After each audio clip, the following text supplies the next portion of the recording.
kabar kalian? Semoga semuanya dalam keadaan baik-baik saja ya. Bertemu lagi dengan Ibu dalam pembelajaran TK. Hari ini kita akan belajar cara kerja komputer. Nah, minggu lalu kalian sudah belajar mengenal perangkat-perangkat komputer dan sekarang kita akan belajar bagaimana cara kerja dari komputer. Ada 4 tugas berbeda yang harus dilakukan oleh komputer, yaitu yang pertama ada tugas input atau mengambil data masuk. Yang kedua ada storage atau menyimpan informasi. Yang ketiga ada processing atau memproses. Dan yang terakhir ada output atau menampilkan hasil. Yang pertama input atau mengambil data masuk. Proses input adalah proses pengambilan data atau informasi masuk yang berasal dari perangkat input sehingga dapat disimpan dan diproses oleh komputer. Informasi yang masuk dapat berupa huruf, angka, musik, atau gambar. Semua informasi tersebut dapat dimasukkan melalui perangkat input. Nah, perangkat input contohnya sudah Ibu jelaskan minggu lalu ya, seperti keyboard, mouse, scanner, joystick, dan lain-lain. Nah, contoh proses input yaitu seperti kalian mengetik menggunakan keyboard, kalian menginput atau memasukkan data berupa huruf atau angka melalui keyboard. Kemudian contoh yang kedua, mengklik tombol menggunakan mouse. Itu kalian memasukkan perintah menggunakan mouse.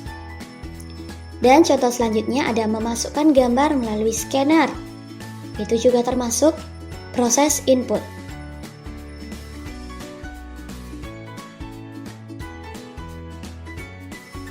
Yang kedua, ada storage atau menyimpan informasi. Informasi yang kalian masukkan ke komputer tadi akan disimpan untuk kemudian diproses oleh komputer. Informasi di komputer kalian disimpan dalam penyimpanan data primer dan sekunder. Seperti yang Ibu jelaskan kemarin ya, penyimpanan data primer adalah memori komputer. Sedangkan penyimpanan data sekunder adalah cakram keras atau hard disk drive.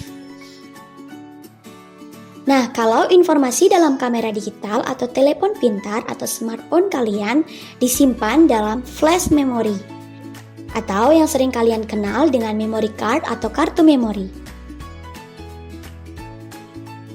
Selanjutnya ada processing atau memproses.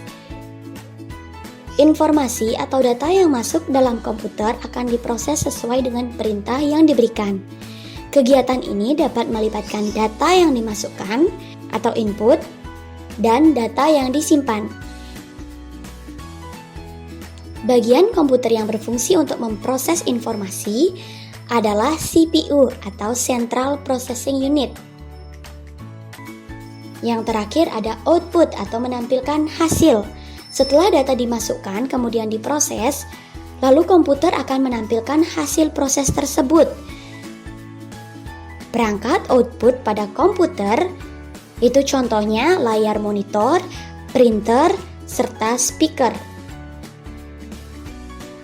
Hasil proses informasi atau data dapat berupa gambar atau tulisan yang nanti akan ditampilkan menggunakan monitor, hasil cetak yang akan dikeluarkan melalui printer,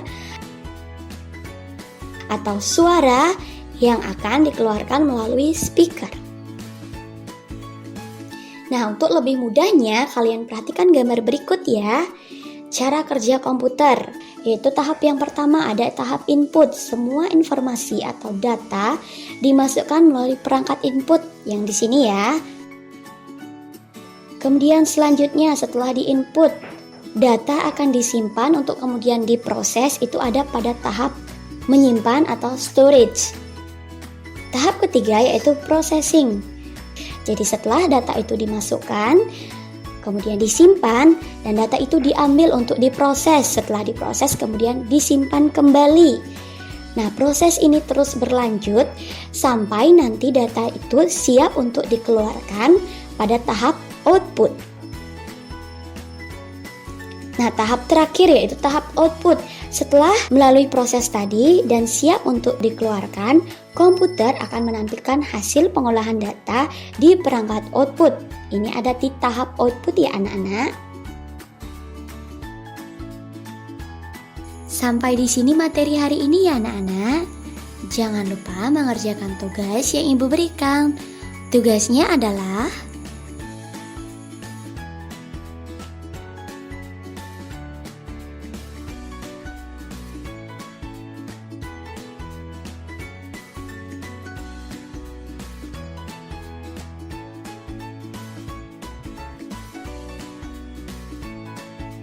selamat belajar dan sampai jumpa di pertemuan berikutnya.